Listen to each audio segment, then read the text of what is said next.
I turn away from the TV, where I have been binge-watching Game of Thrones, and look in the direction of the front door, startled by the unexpected interruption. I hit the mute button and listen, wondering if I had imagined it. It comes again. A soft triple knock. Someone is at the front door.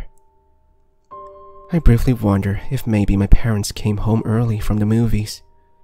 It is their monthly date night, but I didn't hear their car pull up the driveway.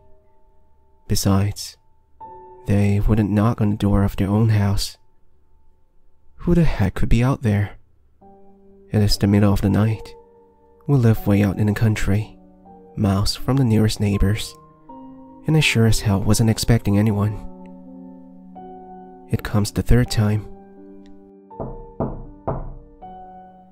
I stand up from the couch and hesitantly approach the front door, feeling a little apprehensive. I am alone in the house. It is the middle of the night, and some mysterious person is outside the front door. Various grisly scenarios play through my mind, culled from a dozen or so home invasion horror movies I have seen. Suddenly, I'm acutely aware of just how isolated my family home is. If something happens and I need to call 911, it will take the police and ambulances a good while to respond. I arrive at the front door just as the knocking. 3 soft, evenly paced knocks just like before. Comes the fourth time. "Who is it?" I call out. A moment of silence. Then, a voice speaks from the other side of the door. It is a girl's voice. She sounds young, maybe my age. "Please, I need some help. There has been a car accident. My boyfriend's hurt. Please let me in. I need to use your phone." Instinctively, I reach for the deadbolt. But my hand hesitates before it makes contact.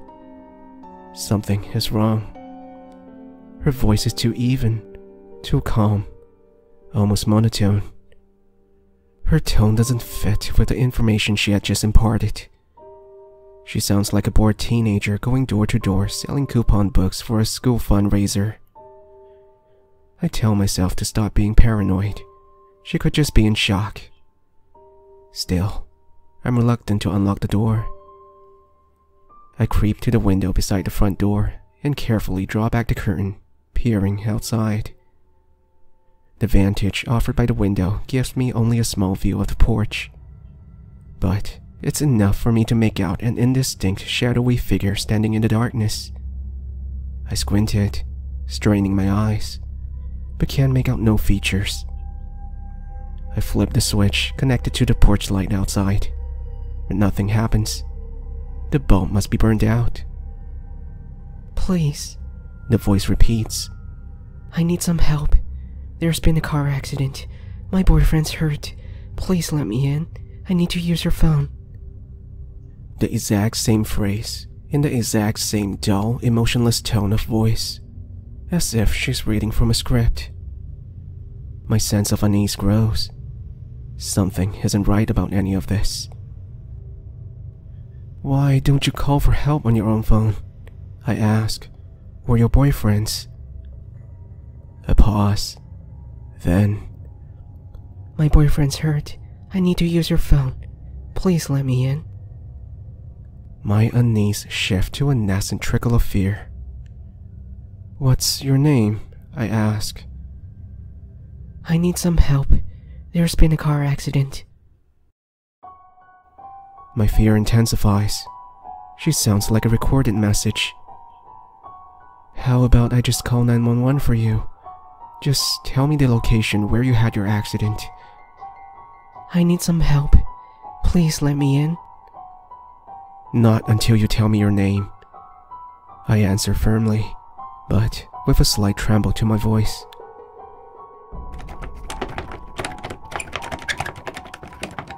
The doorknob suddenly rattles, turned from the other side.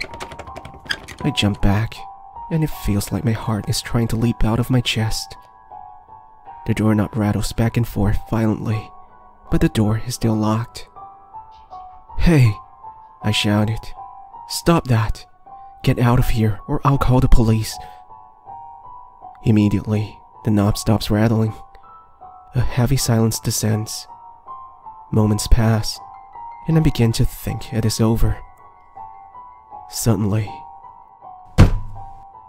the door quivers in its frame as the unknown visitor slams their body against it from the other side. Again, and again. My heart is racing, and my body is galvanized with sheer terror. I bolted to the coffee table where my phone lies and grab it, dialing 911 with trembling fingers. The thudding at the front door continues, almost rhythmically. Each impact makes my heart jump. 911, what is your emergency? The voice says on the other end of the line in a routine manner. Fighting back the panic that threatens to overwhelm me, I give the dispatcher my name and address and tell them someone is trying to break into my house. The dispatcher tells me officers are on their way and advises me to find a place to hide until they arrive. I don't need to be told twice. I sprinted up the stairs to my room, slammed the door, locked it, then ducked into my closet and closed the door. I huddled there in the dark, shaking.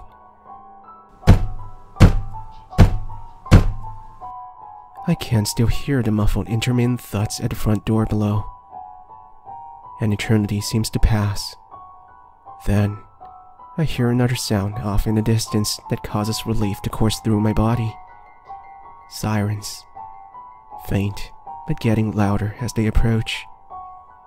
Abruptly, the thudding stops. Silence for several minutes.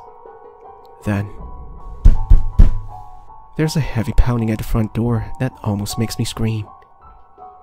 But it is not the thudding I heard before.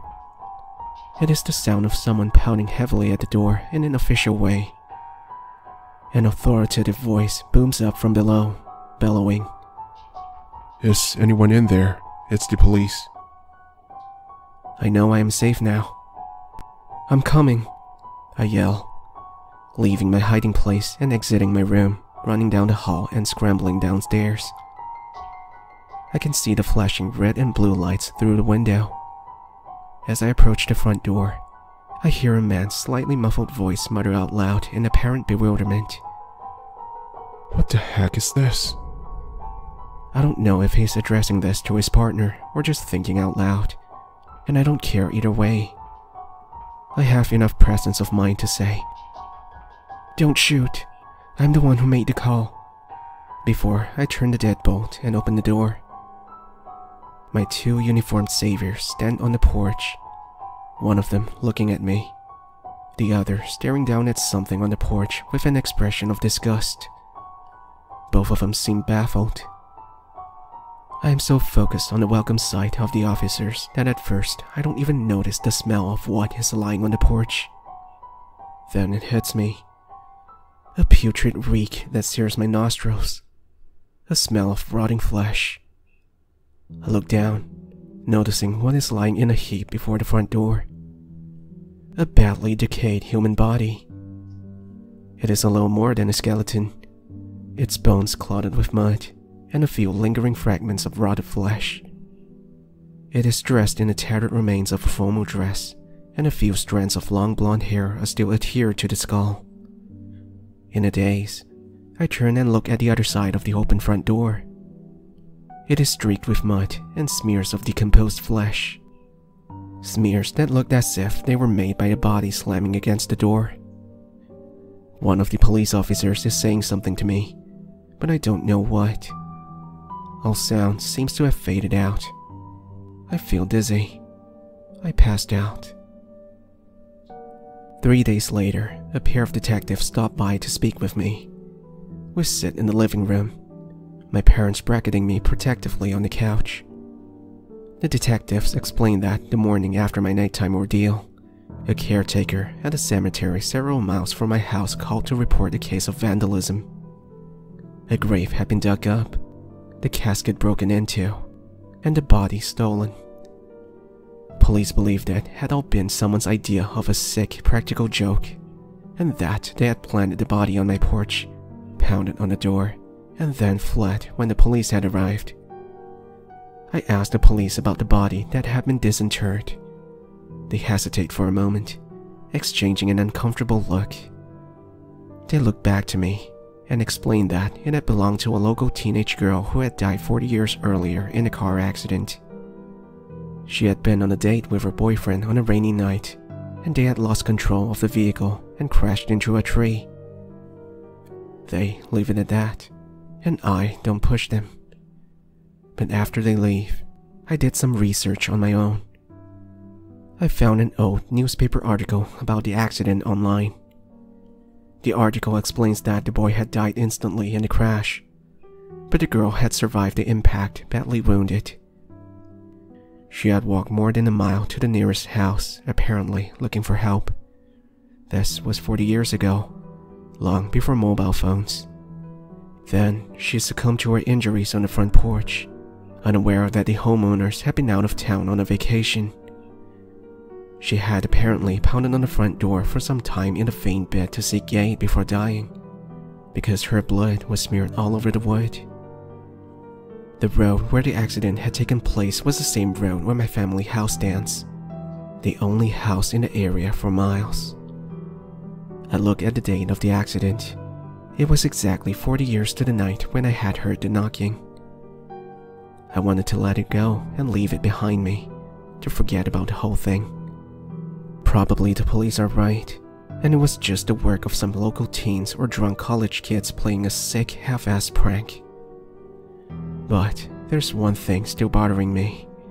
One last thing I need to know. I borrow my parents' car and drive out to the cemetery where the girl was buried. It is only about 3 miles from where I live, not far from the site of the accident. The caretaker is a white-haired, heavy-set man in his early 60s. I tell him who I am and what happened to me the other night. He is reluctant to speak to me about it at first, but I press him until he relents. His face is troubled, and there is something in his eyes. A look it takes me a moment to identify. Fear. He explains that when he found the disturbed grave, it didn't appear to have been dug up from above. There was no shovel marks in the soil. Instead, it looked as if someone or something had tunneled up to the surface from below. He had called the police and watched as they exhumed the casket. A large hole had been smashed through the lid, and when the police had opened the empty casket to examine the interior, he had noticed something else.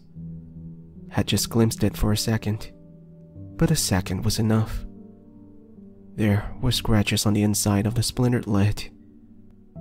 Scratches made by fingers.